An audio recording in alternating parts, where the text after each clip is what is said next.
Faction 1 was very successful right out of the gate. The ratings were really high, got a lot of very positive reaction out of the fans. And there we were, planning the sequel immediately. In Red Faction 1, our standard enemies were humans and these mutant creatures that you had to fight. In Red Faction 2, you had humans again and these nano-zombies. In Red Faction Guerrilla, we just stuck with the humans, but gave them some pretty nasty weapons and vehicles that you had to try to deal with. We really start to build up this sci-fi franchise. We've taken this and we've actually wrote Red Faction Armageddon.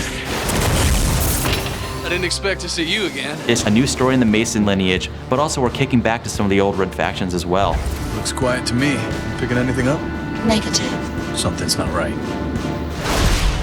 So there's an entirely different scale of enemies that you're going to be fighting, and therefore different tactics that you have to use. We now have aliens this time. It's these creatures that have been living on Mars. You'll see the Creepers, which are the first low line of enemies that you'll face in the game.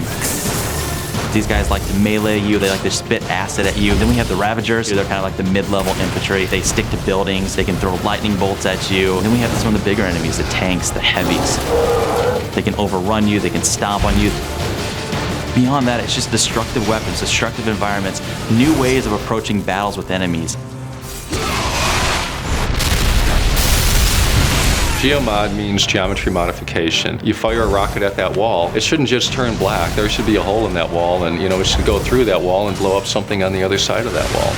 Our prime weapon, our signature weapon, is definitely the magnet gun. The magnet gun in Red Faction Armageddon is this amazing piece of weaponry where the player fires out an attractor, and then you fire out the second part, which is propelled towards whatever you put the attractor on.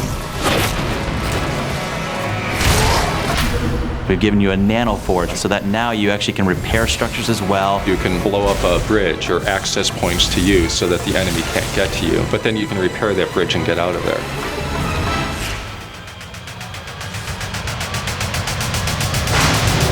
We've had a lot of fun being able to come up with some of these types of weapons that are really maximizing destruction. I think at the core of it, it is a game, it's entertainment, and it's got to be fun.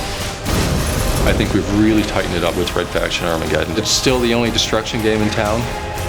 We give a lot for fanboys, but we also want to cater this so if you're new to the Red Faction universe, you can jump in and see what you've been missing all these years.